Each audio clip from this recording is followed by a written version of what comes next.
One evening, a few hours before one of Ed's nightly performances, Ed's favorite makeup artist, Rochelle, asked if she could get him ready ahead of schedule. I guess it was a bit of an unusual request, but Ed agreed. Rochelle usually worked very quickly, but with such perfection. Ed called her his personal glamour fairy. Ed and Rochelle usually laughed and joked a lot while she got him ready, but this night was different. Rochelle was unusually quiet and took more time than she normally would. As she slowly and with much care put on the last finishing touches, Ed couldn't help but notice that something was different about Rochelle. She seemed withdrawn and slightly distracted, but did not fail to deliver the perfection she was known for.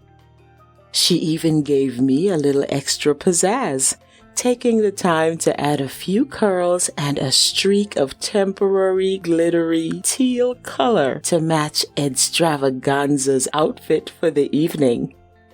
After Ed was ready, with almost an hour before showtime, he asked with much concern, "Is something wrong, my dear Rochelle?"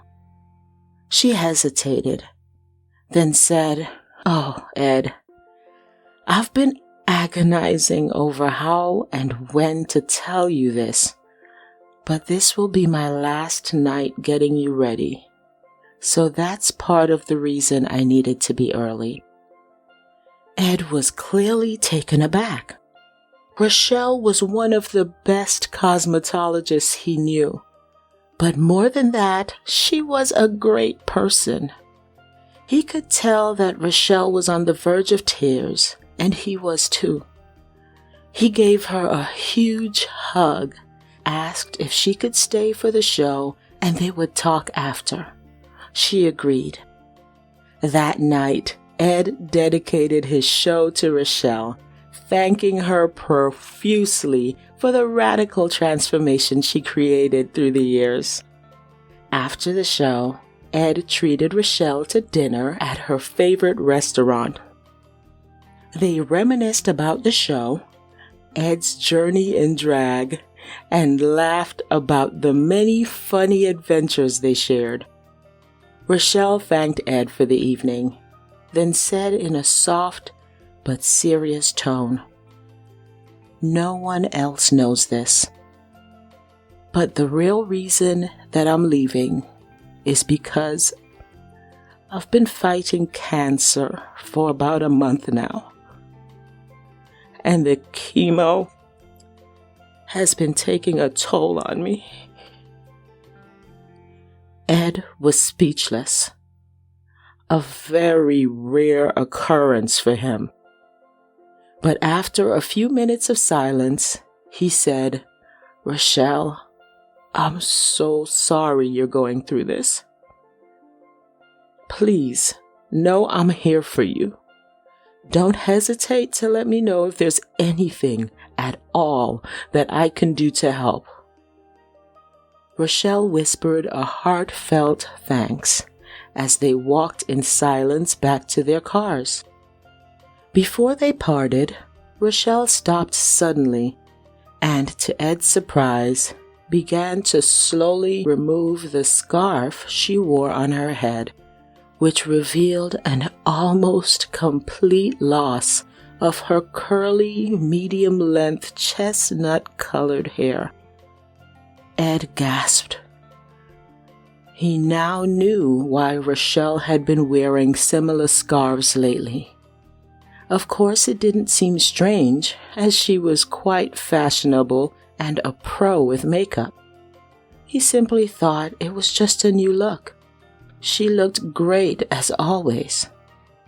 He must have drifted off in thought, trying to put the pieces together, because Rochelle shook him and asked if he was okay. She said, "Thanks for dinner and great company, Ed. It felt good just to get that out and talk to someone. This is quite freeing, actually, she said, pointing to her head. It's my truth, at least for now. Ed seemed to snap back to reality, and with all the optimism he could muster, said, "Please, know that I'm rooting for you, and I have something I'd love for you to have for now." What could that possibly be? I think Rochelle and I were equally surprised as Ed presented Rochelle with me. Me? Wait, me? He excitedly said, "I want you to have her for as long as you need." Rochelle knew how much Ed treasured me, so she stuttered. "Oh, wow! Ed, thanks. I don't know what to say." He said, "Say nothing, dear. Just get better." And just like that, in a sudden turn of events, I belonged to Rochelle. At least for now.